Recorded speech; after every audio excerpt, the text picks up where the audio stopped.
Sabni koo gabroomee bilisa barbaada hanga yoom gabroomsee bineensi nu nyaata bilisummaa keenya qabsootu furmaata bilisummaa keenya barnoonni furmaata.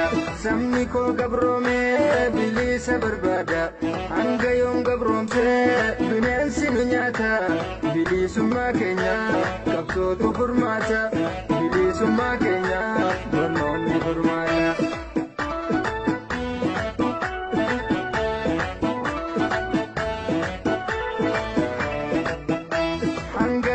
Damna Oromoon gabricha silaa hedduu qabna gootaa fi hayyicha tokkummaa jabeessi santunuuf qoricha waliin qoqqoodina Oromoon tokkicha waliin qoqqoodina Oromoon tokkicha. Likey